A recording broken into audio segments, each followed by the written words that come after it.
right, let's get rolling here. Well, guys, I'm so excited to be with you, and I say that a lot. I know that. In fact, it's probably my most overused word, which is excited, because I think life is absolutely exciting at so many levels. And my observation is that all of us have and can find something to be excited about. You know, there's no question that the last, let's just say 60 to even 90 days have been something like never before seen, not only from a global perspective, but of course we can certainly relate that to a local perspective, wherever you may reside, but also to a state perspective, a nation's perspective, and a global perspective. And so I want to just start off today with just a few things. I have so much that I want to share with you, and I hope that we can get through it all. We may or may not. There's a few stories that I want to share with you that I think will be relative to everything. But I first want to just start off. Some of you got an email from me. Some of you may have gone to some of the social postings. But I want to just read something to you, and I want it to be somewhat of the framework of where we work from today. So forgive me, but I'm going to read this email that I sent out, and I think it's relevant, especially with what's been going on, and then also how to navigate and to maneuver through today's business. So here we go. So this is an email that I wrote, and I have to tell you that I'm very grateful for Danette Gramp and a handful of others that helped and collaborated on writing something as to the feelings and the thoughts of regards to not only my own, but also in regards to how the organization is approaching the most current of circumstances. And so this is what I wrote. I wrote down, "We are deeply saddened by the events of the past several days. At this painful moment, we mourn the tragic death of George Floyd and many others and pray for their grieving family and friends. We strongly denounce racism and discrimination. Though I can't fully understand the pain and the fear that many people of color live with, I can stand with them in love and unity. We are grateful and pray for those within the law enforcement who valiantly and honorably serve. Everest is a culture of diversity where everyone should feel safe and from racism, discrimination, and violence. We are committed to becoming part of the solution by promoting our core values of love, integrity, kindness, and respect for all human beings." I read that to you because fundamentally that's never changed. You could have had me write something similar a year ago, except of course for the tragic things that are going on for our law enforcement, and of course what's going on in regards to people of color. My observation is this, and that is really the thing that I find, and I hope that you'll start taking some notes here, is this. And this is a saying that I've known for quite some time, and it's this, is that adversity helps a woman and a man find themselves. Adversity helps a man or a woman or a man find themselves. It really helps them come to understand who they really are. And the challenge is that when we watch all this adversity, whether it be the virus, whether it be the things that we're dealing with from the riots and all the violence, the discrimination, things of the past, the challenges is that this adversity really helps us to understand who we are. If we will take the time to reflect, to think, to frankly analyze just where we are and where we stand. And there's nothing more tragic in this process of seeing the hurt, the pain of all sides of the fence. So I just hope that as you take a step back, and it's interesting because I think that you're observing that many people are fearful, many people are angry, many people are sad, very many people frankly are happy. Many people are in disbelief, many people are of total expectation. So like any grieving process or like any process that any of us ever go through, we have to recognize that through all of these moments and all of these times that we each come with different values and we come with different walks of life. We come from different attitudes. We come from different cultures. We come from different places in life, and not only from a place globally, not from even from different places of the globe, but from different states, different cultures, and then just different families, right? Each family treats things differently. So as you're moving through these things, I want you to write these three things down. Write down first and foremost, write down freedom. Write down the word freedom. The second thing I want you to write down is I want you to write down the word money. And these aren't in any particular order. You're going to see what we're going to do here in a second. Write down the word money. And then I want you to write down the third word. I want you to write down the word health. So when you look at freedom, money, and health, or health, money, freedom, or money, freedom, health, I'm very serious about the order is not relevant as I've initially said it. But what I want to point out to you is that each and every single one of us has a different hierarchy to those three things. And I think I can clearly see, and I can explain to you and just share with you a few different ideas in regards to this, is that it'll be very, very obvious. That is, there's some people who are, of course, very, very, very afraid of their health, right? They may rightfully do so. They may rightfully have a reason to be very fearful of it, but their health becomes something of their highest hierarchy in regards to the virus, in regards to their safety, their health, their protection. And the thing is that they will do anything and everything. They will even shame others for thinking they're not protecting their health. And yet there's all these different studies of so many different things in regards to the virus, in regards to the rioting, and they really all, in so many words, there's an idea here of health and safety that we each have a different hierarchy to it, right? Some of us are just like, no matter what, my health is first, and I don't want to die, I don't want to get hurt, I don't want to get the virus, I don't want to get, it's very interesting. The second, and these again are not in any importance, the second one is the money.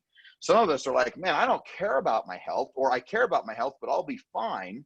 But I've got to make sure that economically I'm doing okay.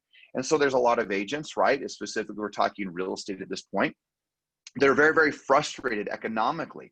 They're very, very frustrated with what's happening with, the government, what's happening with the shutdowns and the bureaucracy, and what different leaders are or are not doing. They're frustrated with the market. They're frustrated with other agents. Because their hierarchy right now is to earn a living. Their hierarchy is to protect and take care of their family. Or themselves. Or maybe they're just in absolute disbelief, and their hierarchy number one is money. So again, I'm not here to point out what's right or wrong. I'm just trying to give some light in regards to where do you stand in this hierarchy. First, I've talked about your health and safety. Second, I've talked about money. Third, let's talk about really, it's interesting when you think about it, but this health side of it, this money side of it, but then there's another ingredient, and this one is for freedom, right? So where's your hierarchy in regards to freedom? Is freedom your highest hierarchy? Right? It's been said that sometimes we'll give up our freedom just to get a little bit of security. Sometimes we will eliminate freedom and think it's not so important. Sometimes we will make it to where everyone should conform, everyone should do the things that should be happening. If your hierarchy is not freedom, you're going to be thinking, man, health first, no matter what, conform, man. People wear the mask. Come on, people stay indoors. Come on, social distancing is an absolute critical component to our success. And so I'm just pointing out to you that wherever you are, whether it's your hierarchy is for the height of freedom, maybe it's for the money and the success of your family and yourself, or maybe it is your health. Here's the thing that's interesting about this. They're all important. We know that. But each one of us comes to the table with a different feeling and emotion and focus point to each one of the three. And my observation, as I've thought, analyzed, and really given, frankly, very deep thought and consideration to these things, we have to, each one of us, be very sensitive to ourselves, to where we stand, and maybe do a recheck of where we are. Maybe it is working, maybe it's not. We also have to look at maybe family members, right, that are struggling. Maybe you're okay with where your health is, and you're okay being out and about, and you're okay with going into homes, and you're okay doing business as usual. You're okay going to the grocery store, but maybe you have a spouse or family member that's not. Maybe it's their health is their biggest fear, their biggest concern. Some of people are quite ignited in regards to their freedom, right? To, denouncing the prejudices and the discrimination that has gone on so long, right? I will never in my wildest dreams ever experience, right? I mean, I have nothing to be able to validate this. I can only try to stand in love and unity with people who are struggling with these things and have had these things go on to them, which is, just even thinking of a police officer coming up behind you and wondering what will be the experience, especially if you're a law-abiding citizen. What will that be? What would that look like? I mean, those freedoms, right, are given right in this country. But yet the thing is that they are also some things that we're willing to give up just to have a little bit of safety at times, which is interesting, right? So look, I'm not here to speak to a platform. What I'm here to speak to specifically is the fact that each one of us are differently at a different hierarchy in regards to our freedom, our health, and our money. And we have to, my opinion, here's, I guess, my platform. I should say this is my platform.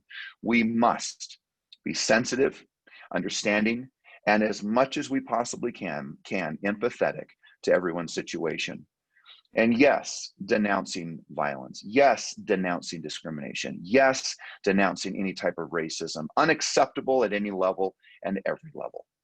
And so as we go through this day, as we go through this week, as we go through and we navigate through our future, I want to speak to something that I've said for years that I have not said for several months. And that is this. Treat and some of you who know me have heard this from me, treat everybody you meet. Treat everybody you meet as if they are going through the most difficult moments of their lives, and you will be right most of the time. I want to repeat that. Treat everybody you meet as if they are going through the most difficult moments of their lives, and you will be right most of the time. Early on in my career, when I came up with that idea and started to put it to test, well over a decade ago, I used to say, treat everybody you meet, because most of them, half of them at least, are going through the most difficult moments. Then I realized that was probably closer to 75%. Today, my experience has taught me that, I think you can relate to this, that almost everyone I meet is often going through the most difficult moments of their life. And you may not be going through that. That may not be you, but I can tell you this much. There are everyone you're meeting every single day. There are so many that are going through the most difficult moments of their life. They are weaving life with tremendous amounts of fear, anxiety, depression, frustration. They have challenges, maybe economic ones. They have relationship challenges. They may have health challenges. And there's a whole other slew on top of all the other things that we're experiencing right now, that, as I said in the end of my email, which I did not mention earlier today, I said just simply 2 words: be kind. Guys, if in simple terms and in simple fashion, the most important thing that we could do is be kind. Now, for each one of us, that may mean something different, but I think we all relatively know what that really means. It means to show unconditional love. It means to show a little bit of grace when people are troubled and struggling. It means to show your compassion, your empathy, your sympathy, and your love, and your desire to helping another human being who is struggling. As my observation is, really no one cares how much you have to say unless they know how much you really care. And that's not a new concept. I know many of you have heard that before, but as you start to think about that, ask yourself, how much grace are you offering? How much love, kindness, gentleness are you giving to one another? How much grace are you really giving to those who make mistakes, who err in their judgment, who mean well but do wrong? How many times have you had a time to be able to step back and try to understand? How quick are we to judge and judge others for their actions, their mistake, their messaging, or even the tone of it? How are we moving through life? Are we moving through life with a deep level of curiosity versus judgment? Right? As we move through our lives, guys and gals, we have so much to be grateful for, but at the same sentence, in the same moment, we also have so much to do. I've often said that one man or one woman can make all the difference in the world.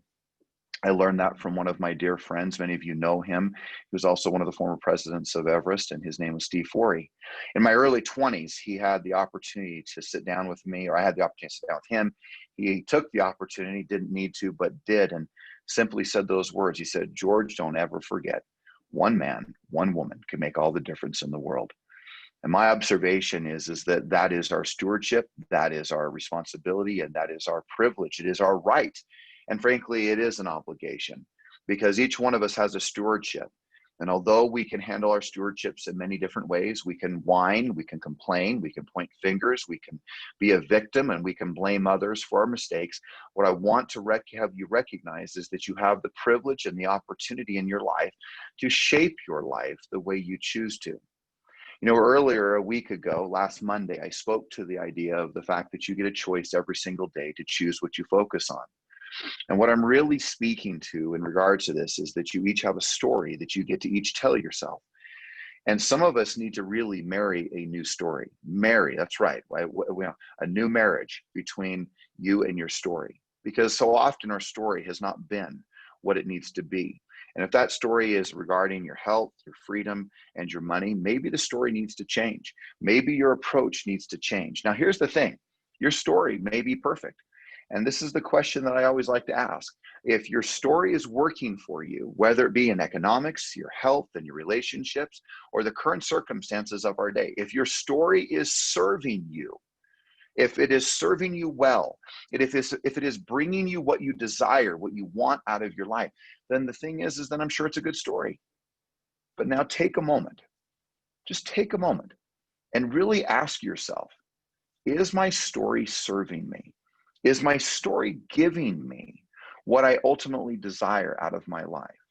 Is my story giving me the joy, the happiness, the fulfillment that life ultimately wants for me and what I want out of my life?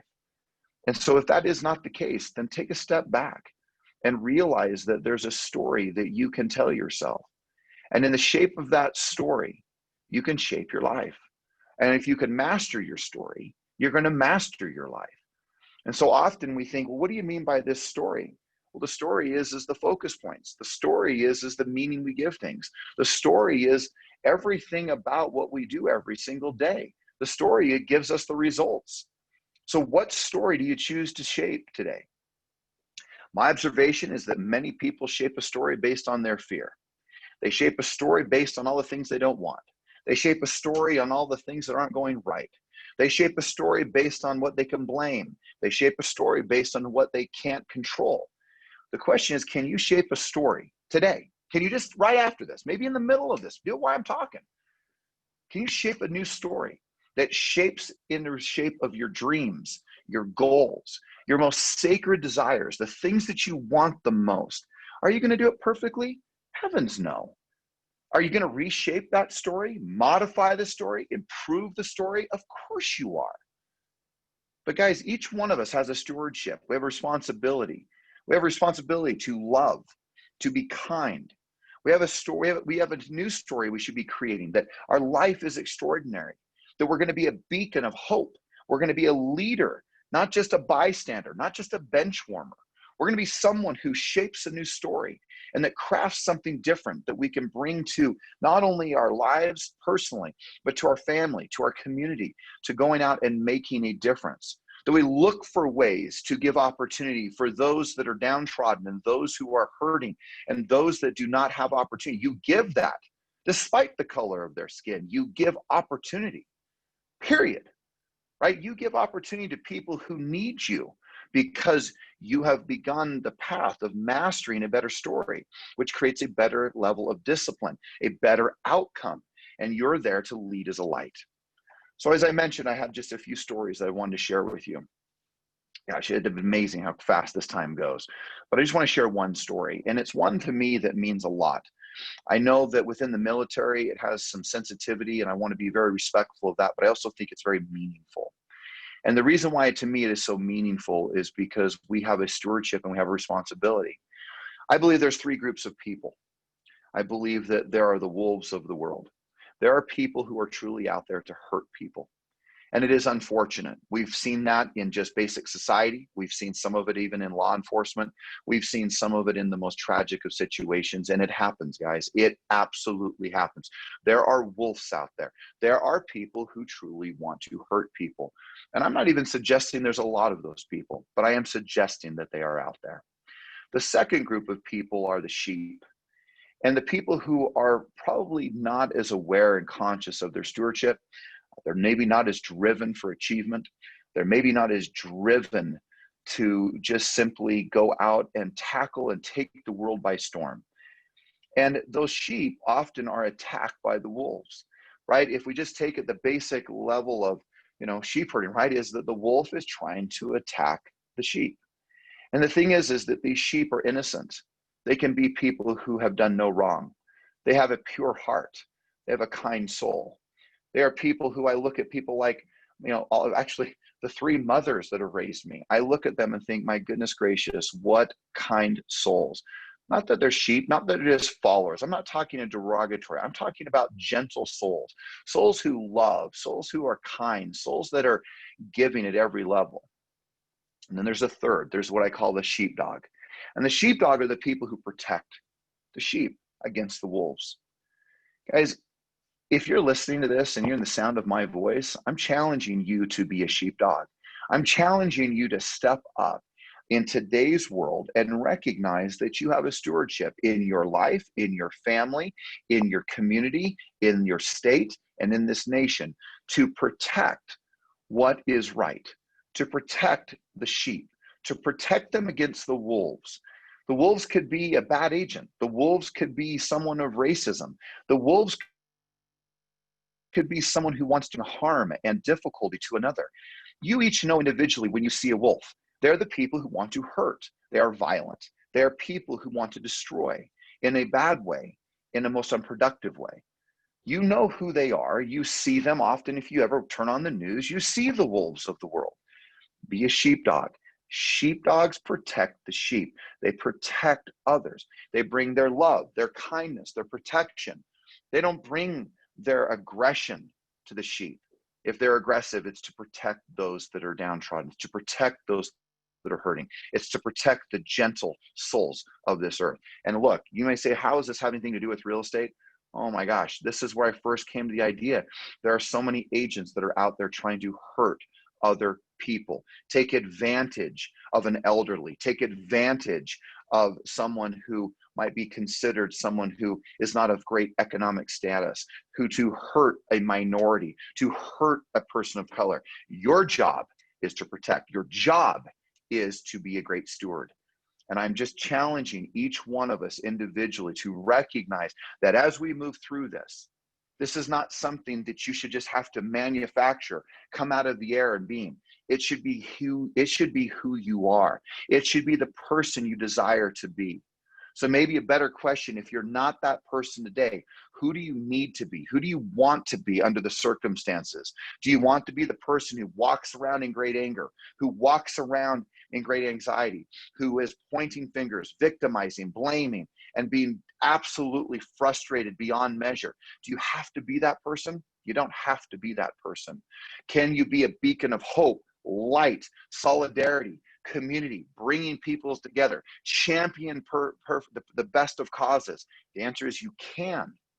You can, if you choose to choose a story, choose a direction, choose to be what I consider a sheepdog. And I mean that.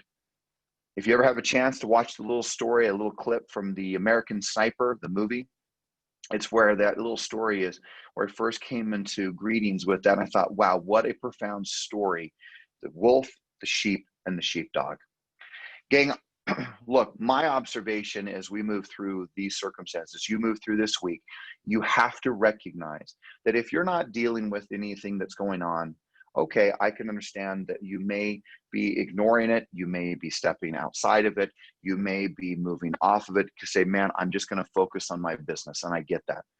But if you are not, I'm going to challenge you to keep your emotions in check. I'm going to challenge you to allow, again, the grace that others may need. And I'm going to challenge you to also, though, at the end of all this, is that one of the great examples you can give is the fact that you go to work. Look, this business does not work in real estate if you aren't talking and communicating with people. You and I both know that you cannot win the game. You cannot win the game of life. You cannot win the game of real estate if you are not a great communicator. Communication is key. So today, what I want to know, if I was writing down right now and I was you, I would be writing down the number of contacts that I'm going to make today. Number one. Number two, I would be writing down the number of hours that I'm going to prospect today and this week. Maybe I'll also with the context, it is today and this week. I would get insanely clear because, guys, there is distraction happening everywhere right now. And if you don't get clear on where you're going, someone else is going to gobble you up and take you into their realm, into their path, into their activities, and into their direction. You've got to know where you're going. You have to know where you're going, guys. So where are you going? How many contacts will you make? How many appointments will you set? How many hours will you prospect, right? That third one, how many appointments will you set? How many listings will you take this week? How many listings will you take? How many deals will you put under contract with either a listing or a buyer? What will you do today to work on your business? What will you do this day to work in your business? Fundamentally, there are 5 components to a great agent. meaning that they know their job and they're doing it. Let me give you these 5 components, right? So first, I've talked about where are you going. In the few minutes that we have left, I want to just talk to you about your activity. I want you to reflect upon the fact that you have a job, and it is to sell real estate. And so often I meet agents all the time that don't seem to understand what their job is. I meet them and they're confused as to what their activities should be. They're confused on what they should be doing during the day. So I just want to remind you that your job, amidst all of the chaos, all of the distraction that's out there, good and bad distraction, this is about what I consider, write this term down, planned neglect. Are you willing to neglect certain things? Are you willing to make that part of your plan? That's up to you. No one can make you do that. But I'm telling you, if you will neglect the things you should, you will then plan to do the things that you should, and you'll act on the things that you should. So here's the 5 things. Number 1, lead, follow-up, and setting appointments. That's it. Number 1 objective of your job is to lead, follow-up, or I usually said opposite, set appointments and do lead follow-up. However you've written is fine. Set appointments and do lead follow-up. Set appointments and do lead follow-up. That is your number 1 job on the list. Number 2 is to present listing presentations, specifically in this point. Listing presentations, number 2. Giving presentations. Now think about your day. If you spent 80% today, not distracted by the media, not distracted by the news, not distracted by every single other thing, social media and everything.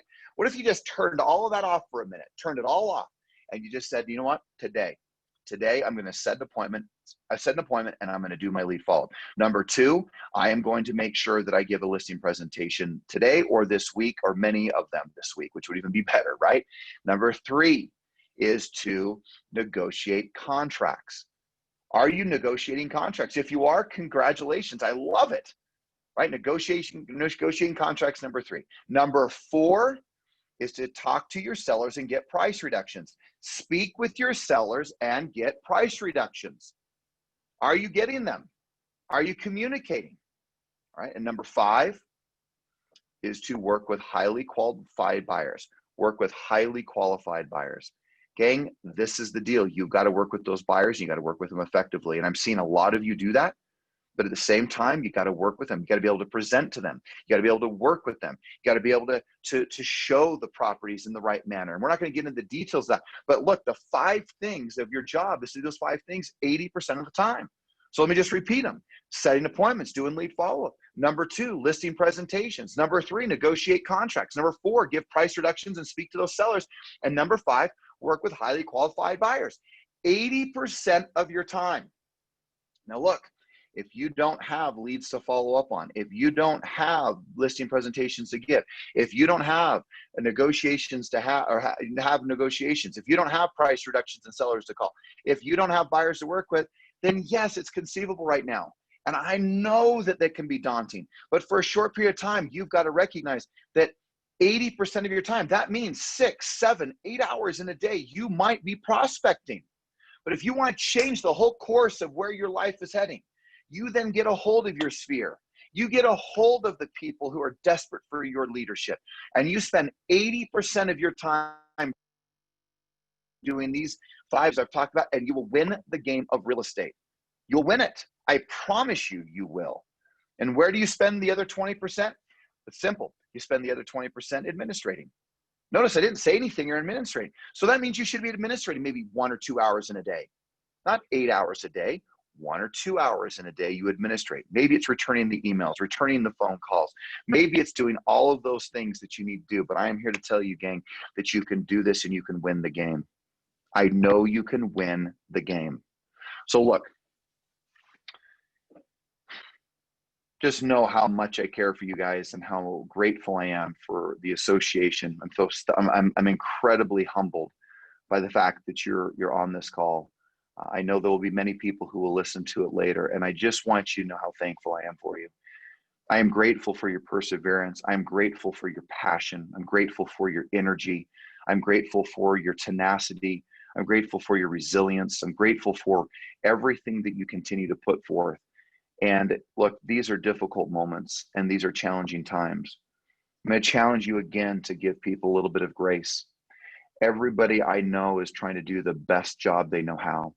They're trying to respond in the best way they know. Give them a little leeway. Give them a little space. Give them a little bit of grace. Because the fact is that you're going to make mistakes. I'm going to make mistakes. I am going to err. And I am so grateful for those of you who continue to allow me to make mistakes and still lead you. I am so grateful for the fact that I watch so many of you serve so valiantly. I see some of you go do so much service and goodness and greatness for others. I am so impressed and inspired by the good things that you do. I'm so grateful for those of you who reach out and want to make sure that our messaging is right, not only as an organization, but that our focus points are spot on and are perfected.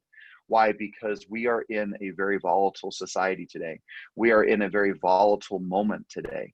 We are in a very, very emotionalized and sensationalized in some levels industry today. And the fact is there's a lot of emotion. So look, in the end, I can tell you that you have the opportunity to go out and make a difference. One woman, one man can make all the difference in the world. We see it day in and day out where people go out and make that difference. The challenge for each one of you is to recognize that you're going to tell yourself a story today as we wrap up. You're going to tell yourself a story, gang. You're going to tell yourself a story of, you're telling yourself a story whether you like my message or not, if you stayed through the whole thing. You're going to tell yourself a story whether or not you can sell real estate in today's market. You're going to tell yourself a story about your health, your freedom. You're going to tell yourself a story about money and economics in this business. You're going to tell yourself a story about the riots, the violence. You're going to tell yourself a story about the racism, the prejudice, and how you do or don't denounce it. You're telling yourself a story every single day. You're telling yourself a story of whether you're willing to stand in unity and love, and whether you're willing to truly be kind. You're telling yourself a story whether or not you're going to willing to treat everybody you meet as if they're going through the most difficult moments of their lives, and trying to come to some level of understanding that your best and your most trying moments, and you may be going through the most difficult moments of your life, but you still, in your stewardship as an agent, as a leader, a steward, you have to still try to attempt to understand others. And I'm not here to tell you that anything and everything of what I've shared with you is easy, because it's not. It's easy to talk about the principles of this business. It's easy to talk about maybe even the principles of life, but it's a whole other thing to strive to live them. So guys, gals, today, take the time and take the energy to master a better story. Take the time and the energy to recognize that you are a sheepdog, you're a steward, you're a leader, you are someone there to protect, to teach, and to inspire others to do better in their lives. That is who you are. That is what you're born to be. And I have every belief that you were born to be great and to be extraordinary at every level. So again, know how grateful I am for you. Know how much I love you. Know how inspired I am by your actions almost on a daily basis, by the things that each one of you are doing. Continue down your path doing the great things you are. But as you know, all I care about is that you become your very best, the best of who you are. That is what this is about. This is about becoming your very best. And as you become your very best, as you become more, you'll earn more, you'll do more, you'll be a greater steward because of who you've become. And with that, I will leave you. Have an extraordinary week. Let's do some great things. Let's inspire, let's teach, let's protect, let's do some business, and let's make sure that we are showing that grace that is necessary by the actions that we take and by the love that we express. Let's be the wise stewards that we can be. Let's be the leaders that we can be, the influencers that we can ultimately be. All right.